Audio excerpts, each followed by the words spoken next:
Hey, what's up, everybody? Time for another game theory video. Remember, if you like the videos, like, subscribe, comment, share, support the channel if you want. I appreciate things.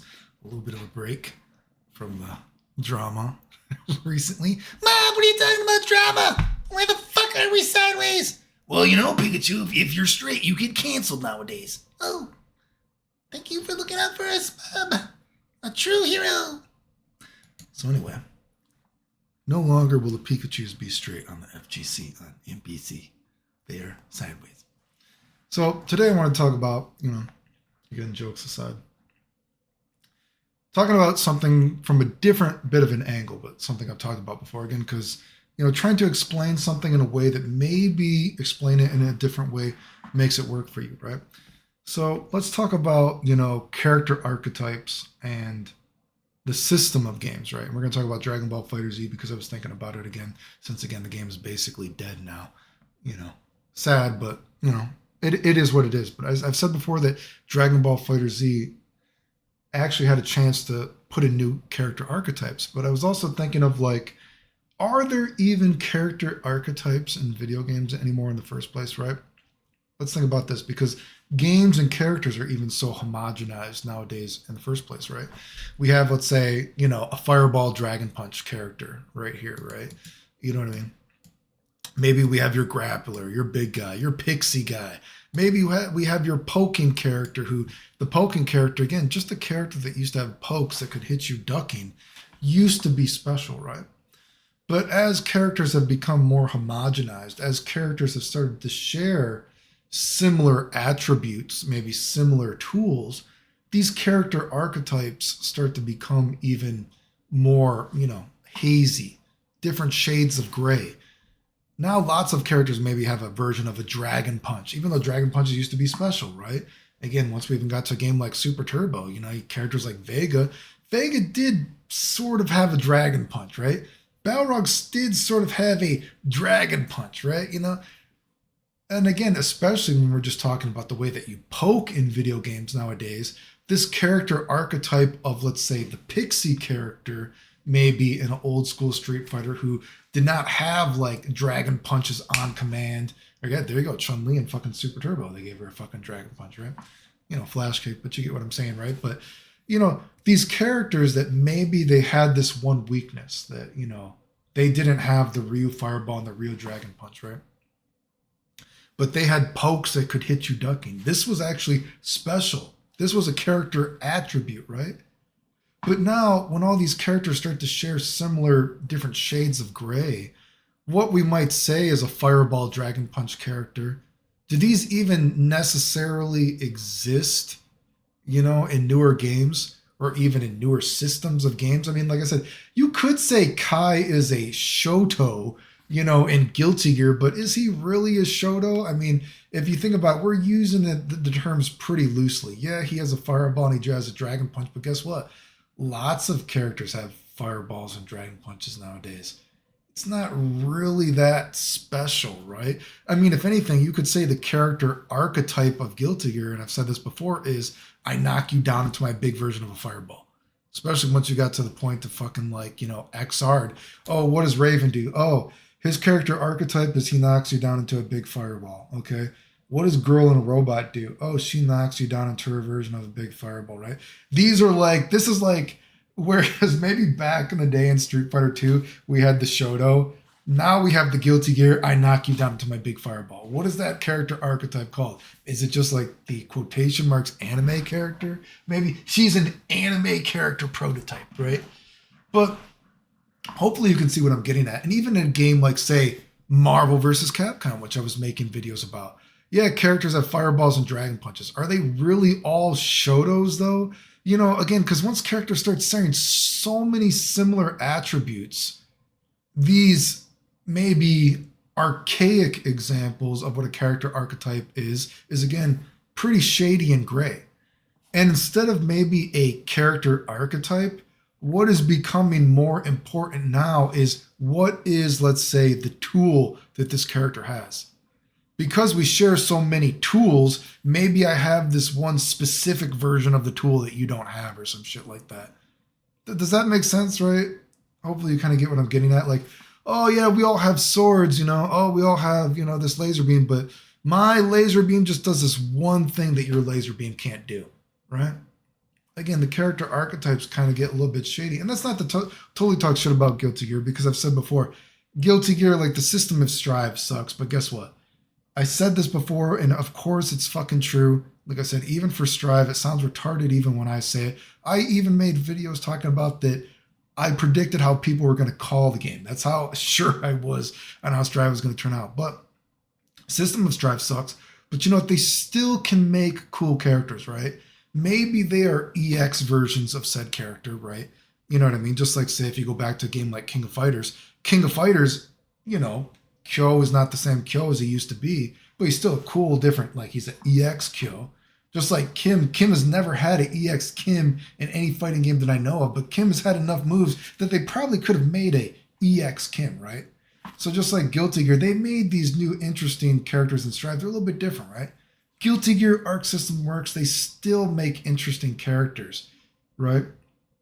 And you could say for Guilty Gear, you know, maybe because what is a character archetype starts getting more hazy once you start homogenizing what characters can do, you know, so much. Like, look at a game like, say, Soul and Accent Core, even the original, right? Or no, Slash he had it too, but, you know, once he got to Accent Core, then he had it on the Grand Viper thing, right? Making the character a little bit more special with clean hits, that's a good way to kind of progress fighting games. Kai, I don't think I think Kai is fun in Accent Core and Accent Core Plus R, but I think he's more potentially interesting in a game like Strive because of, you know, the fucking shock state, right? Vibrator system, whatever the fuck it's called. What do they call it? Oh God, I forget the Juden. What the fuck do they call it? And I don't remember. Whatever, shock state, Juden. It's not shock state. Shock state. Oh God, I don't remember. Electrified. I literally don't remember. I haven't played the game Electrified mode. Is it shock state? I don't fucking remember. Where the point is, these are ways that you can kind of make characters interesting because you're giving them their own kind of system, right? That only they can have. Just like RoboKai, he has his own kind of system that he plays in, right? So we can try to move away from there's only so much you can do in a fighting game, right? It's a 2D playing field, right? We're kind of bound by the system that we're in. It's very rare to have a system that allows us to have a new character. So we're sort of putting a system in the character itself. RoboKai has his own system. Soul kind of has his own system. Getting to a game like Strive, Kai sort of has his own potential system. But generally speaking, that is not possible in games, right? If you go to a game like, say, again, the Street Fighter Alphas, guess what? There's no character that you're like, oh, this character could only be done in Street Fighter Alpha. This character could only work in Street Fighter Alpha 2.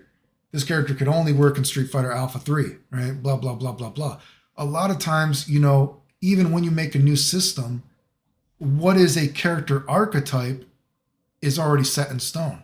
And then as the progression of games continues to go on, what even is the character archetype is now becoming hazy because we share so many similar tools. But then, after this long forward, are we at like 10 minutes now maybe? I don't know what we're at. We're at 8 minutes. Look at a game like Dragon Ball FighterZ, and that's why I say Dragon Ball FighterZ is such a drop ball, because just look at the fundamental system, right? If we're just think about fighting games, right? You know what I mean? Two characters in a match, right? Whatever. Or well, it's a tag team game, but you get what I'm saying. Two characters are playing as a background, some music. But guess what? Dragon Ball Z, because of just the fundamental way the system works, this tug of war between fireballs, you can add auto blocks on, you can get out of fireballs. You know, you can homing dash out of it. You can this tug of war between fireballs, reflecting, and homing dash. This is a system that has never been in any other game. Automatically, you can have a new character archetype. Do you get what I'm saying? Like, what a drop ball that is? What a drop ball. Because again, and I've said this before, look at a character like Vegito. Excuse me. Look at his Banshee Blast, right? Can you imagine any other game where a dude has a spread shot laser beam, or it's a fireball, you know what I mean? Where it goes all over the screen and he can just keep throwing it indefinitely? A move like this cannot even exist in, say, Street Fighter, blah, blah, whatever, right? It solely can exist because of this fundamental system, right? We have a new potential character archetype in a character like Vegito because he can do his orb at mid-screen, explode you, Banshee Blast, and it saves so he can save himself from everything like that because fundamentally every character can get out of it, right? And that's why I always say they should have gone full blown with the system, right? Get like not having block damage the way that they should have is bad because guess what? The game is already giving you the tools to not take block damage, right? They're like, oh, well, you know, if there's so many fireballs on the screen, then, you know, that's bullshit. You know what I mean? That's not fair. Guess what? Think about a game like Marvel vs. Capcom 2. Do you know even Marvel vs. Capcom 2 has a lot of goddamn fucking laser beams throwing up the screen? Maybe not as much as, well, I guess, you know, you could let me know what you think. Probably not as much as, you know, because you think about characters like, of course, there's characters like Cable, but then you think about characters like Psylocke isn't like, you know, filling up with laser beams. Magneto doesn't really fill up with laser beams, but, you know, maybe a character like Spiral, whatever, but not as much as, say, if you were to think about maybe more so of perhaps the meta of, say, a game like Marvel vs. Capcom 3. You could let me know in the comments. What do you think is more zoning heavy, you know, or what has more fireball shenanigans? Marvel 3 or Marvel 2, whatever. But whatever the case, there is certainly the plausibility of having a lot of shit on the screen in Marvel 2, right? There's a character like Iceman who doesn't even take fucking block damage from all this laser beam shit. Is Iceman a even good character in the game? I mean, he's not even top tier. Is he even good? I mean, to my knowledge, Iceman is mid-tier at best. And that character doesn't take any block damage from fireballs. Right? So this idea that, you know, fireballs, and even if you had a way out fireballs, there's just, it would be too good, you know. It's ridiculous, right? So the point is, you have ways to get out of fireballs and everything like that. Yeah, you can take block damage and everything like that, but to not take block damage, guess what?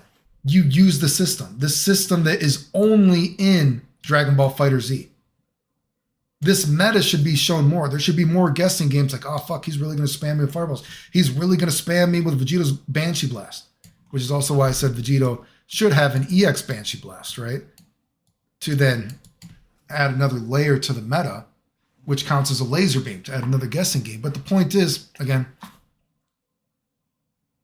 these sort of character archetypes of a character like Vegito that really could have focused on characters having to use the mechanics of the game shows a new potential character archetype. Because in a way, guess what? If you think about it, does Dragon Ball FighterZ even have a Shoto character?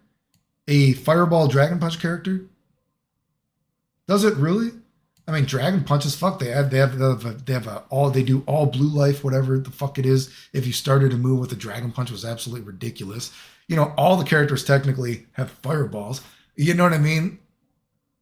So you need more opportunities to add new spins on fighting games. That's why I've also said, to go back to the Iceman thing, for another thing on the meta, I've said before, you know, I kind of blew my load, prematurely ejaculated all over myself.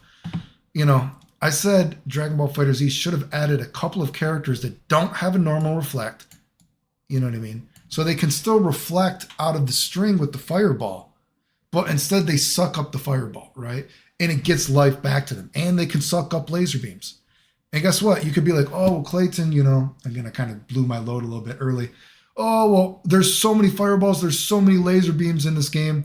How would it be fair that a couple characters in the game, a couple androids, instead of having a regular reflect, they just suck up your laser beams? Well, again, look at a character like Iceman. Is Iceman Iceman's the only character in the game that laser beams he doesn't give a fuck about. Does that make him overpowered? Because he has other weaknesses. Just like if you had androids, guess what? They suck up laser beams, fireballs, whatever. It goes to their meter. Would that automatically make them more powerful when now if they reflect, they cannot reflect normal moves? They automatically have a new weakness. There's a new contrast to the game. A contrast to the meta of a game that is only possible in Dragon Ball FighterZ that is not possible in any other game, right? And again, the video, you know, I've talked about the Trunks example. You use the Trunks example, go watch those videos. There's so many fucking things you could have done with Dragon Ball FighterZ, and it's such a shame because, again, it's one of the only opportunities to actually do new shit in a video game. Again, Street Fighter 2. How many legitimate new character archetypes have we had in any fucking fighting game ever since Street Fighter 2? I mean, you can put it in the comments. I literally don't know. And it's hard to even think of what a character archetype is because guess what? Games have quotation marks, and when I talk about the danger of progression, games have progressed to such a point that characters are now again homogenized, different shades of gray. What is this character archetype anymore compared to the other when we share the same tools?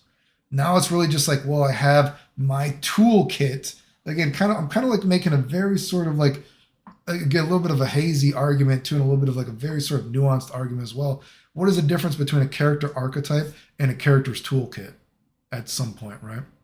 Maybe I just have a little bit of a better tool here, even though we share so many tools, right? And then, to say something good about Guilty Gear, maybe on a certain level, Guilty Gear's like, fuck, what character archetype did we introduce to games? Well, I guess it's I knock you down into a fireball and you got to block it all goddamn day. That's the archetype that Guilty Gear added to the legacy of fighting games, right? But, to their credit, though, some characters, as the game has progressed, guess what? The characters are still pretty unique. I mean, they have their own systems, which make them feel special, despite the homogenization of games, right? Despite the Strive being an absolute terrible game, system-wise, right? Hopefully you got what I'm talking about. If you like the videos, like, subscribe, comment, share, support the channel if you want. I appreciate it. Thanks. The end.